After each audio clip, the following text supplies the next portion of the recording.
Hoje o assunto é reintegração de posse na prática e você precisa saber para que serve, como é elaborada, quais os requisitos da ação de reintegração de posse. Então vamos lá, vamos partir do começo, da origem.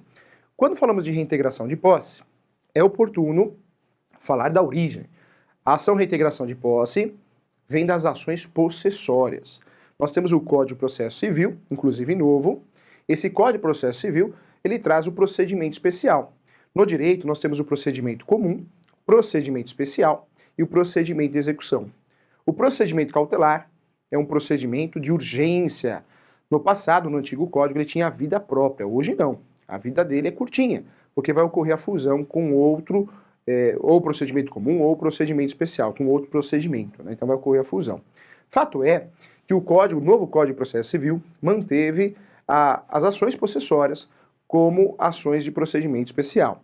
Nas ações possessórias, o professor classifica a ação possessória como uma ação para recuperar o imóvel, né? Recuperar o imóvel perdido, ou parte dele, ou na iminência de perder. Para entender isso, vamos conversar sobre isso. Olha só, quando a gente fala de ação possessória, nós temos três ações possessórias diretas.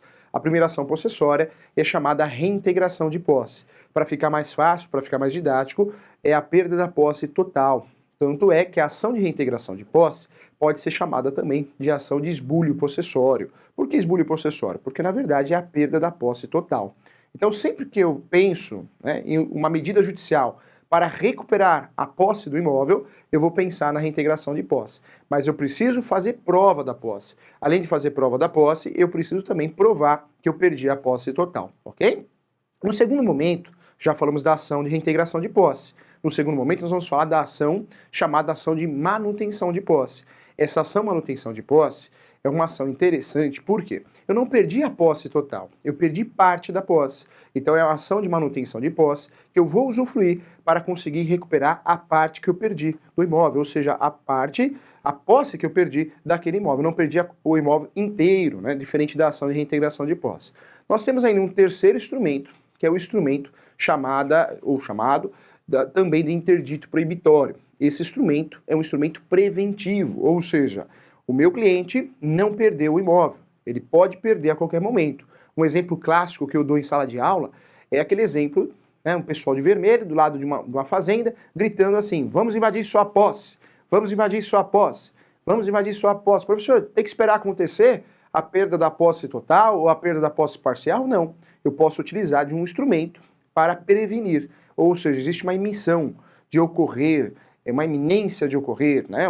Uma iminência de ocorrer uma emissão, ou seja, emissão, uma invasão, né? Adentrar na posse. Então, com isso, eu vou utilizar aí a ação de interdito proibitório para evitar o dano, para evitar a perda da posse, seja parcial ou total. Então, veja bem, quando a gente fala de ações possessórias, nós estamos falando de ações de procedimento especial.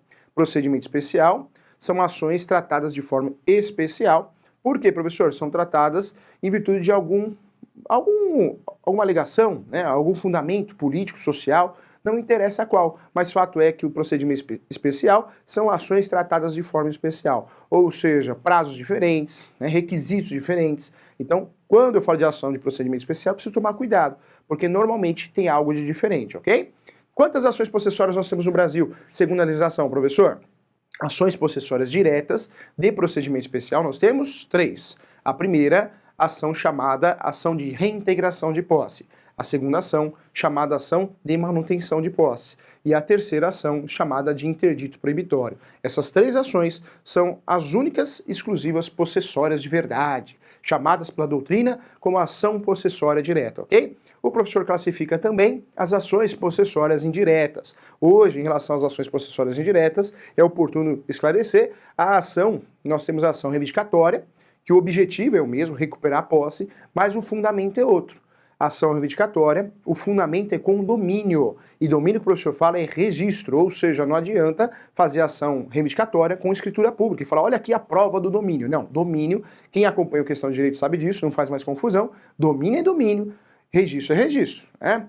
Professor, domínio, registro? Não. Domínio e registro é a mesma coisa e posse é posse, né? Então, quando eu falo de domínio, registro e propriedade é a mesma coisa. Domínio, registro e propriedade é a mesma coisa. Posse é outra coisa. Quando eu não tenho um imóvel no meu nome, ou seja, não aparece no cartório de imóveis, na certidão de matrícula de propriedade ou na certidão de transcrição antes de 73, se não aparece em uma certidão de propriedade no meu nome, eu não tenho a propriedade. Professor, o que você tem então? O que eu posso ter, qualquer outra coisa. Qualquer outra coisa nós vamos chamar de posse, hein? Ou nós temos o domínio, ou nós temos a posse. Quando eu tenho o imóvel no meu nome, no registro de imóveis, legal, eu tenho o domínio, eu tenho o registro, eu tenho a propriedade. Quando eu não tenho isso, eu tenho qualquer outra coisa. E qualquer outra coisa nós vamos chamar de posse, ok? Posse. Através de um contrato feito de forma equivocada, através de um contrato correto, cessão de direitos possessórios, mas fato é que quando eu não tenho o registro, eu só tenho a posse. Muita gente, o leigo, ele aparece com a escritura pública, até para o corretor, né? E fala, corretor, advogado, tá no meu nome, olha aqui, ó. Aí você olha aquela escritura pública. Então você tem que explicar. O senhor, a senhora não tem a propriedade. Como não? Tá aí, tá no meu nome. Não, você tem que explicar. Você tem que explicar que a escritura pública, quando eu falo de escritura pública, não é registro, são coisas diferentes. Professor, como que funciona o direito registral, a Lei 6.015 que trata desse assunto? Eu preciso fazer uma escritura pública para conseguir fazer o registro. Nós temos o Código Civil e existe algo taxativo dentro do Código. Todo imóvel, objeto de transação, ou seja, alienação, acima de 30 salários mínimos, eu sou obrigado a fazer a escritura pública. Quem faz a escritura pública é o tabelião. Tabelião faz a escritura pública. Eu pego essa escritura pública, após recolher os tributos, e faço o devido registro. Professor, não é a mesma coisa? Não é, são serviços diferentes, né? Escritura pública e registro. Professor, por que é oneroso no Brasil fazer o registro? Por causa disso, né? Porque nós temos que pagar a escritura pública, os tributos, e depois pagar o registro. São serviços diferentes. Registro de imóveis, registra. Tabelião faz escritura pública, ok? Quando eu tenho o registro no meu nome, a ação que eu vou usar, reivindicatória. Mas eu tenho que ter o registro, hein? Não vai aparecer com escritura pública ou contrato de gaveta que não vale, tá bom? Olha só que interessante. Então nós temos as ações possessórias diretas, você já sabe tudo, reintegração, manutenção e interdito proibitório, vamos deixar de lado e vamos para as ações possessórias indiretas. Nós temos a reivindicatória, que é a ação que eu utilizo com a finalidade de recuperar a posse, porém com fundamento no domínio. Outra ação interessante, que eu tenho a emissão da posse. Emissão da posse, em outra oportunidade, você que acompanha o nosso programa, é a ação da primeira vez. Eu nunca tive a posse do imóvel. Se eu comprei no leilão, ou ainda nos adjudicados da Caixa, e tem um terceiro morando lá, é a ação que eu vou utilizar, a ação de emissão da posse. A jurisprudência e a doutrina criou agora uma terceira possibilidade, hein? Que é a ação de resgate. O professor não sabia dessa. A ação de resgate é uma novidade, hein? O advogado atualizado, quem advoga mesmo, quem está sempre verificando, estudando, sabe que hoje nós temos uma possessória indireta a mais. Qual, professor? Ação de resgate. Ação de resgate é uma ação para recuperar o imóvel. Como assim, professor? Toda vez que eu vendo o imóvel para você e por algum motivo eu faço um pacto com você, você aceita, inclui nesse contrato de compra e venda a chamada cláusula de retrovenda ou retrocesso, como é utilizado em outros estados. Eu, incluindo essa cláusula de retrovenda, você, comprador, se eu quiser de volta, vendedor, você é obrigado a vender para mim. Eu vou até você, você comprou meu imóvel. Depois de 2 anos, pode chegar até 3, chego em você e falo assim, olha, o comprador, eu quero o imóvel de volta, eu vou te devolver o dinheiro corrigido. Você vai virar para mim e falar, nananina não. Aí o que eu faço?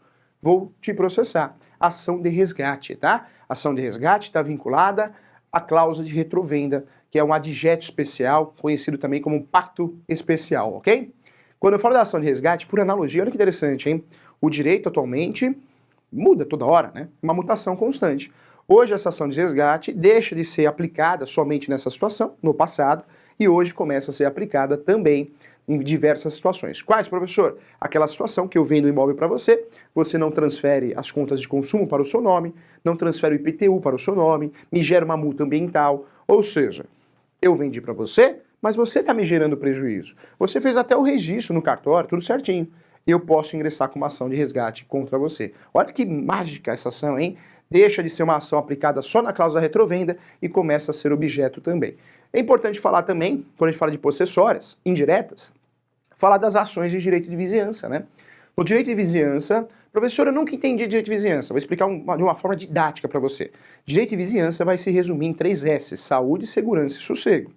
Quando eu tenho direito em relação ao meu vizinho, processar o meu vizinho, quando ele mexe nos seus 3 S, com a sua saúde, com a sua segurança e com o seu sossego. Saúde, segurança e sossego representam o alicerce do direito de vizinhança. Então as ações de direito de vizinhança atualmente também são consideradas possessórias indiretas, hein? Não vamos confundir possessória. Possessória de verdade são as 3.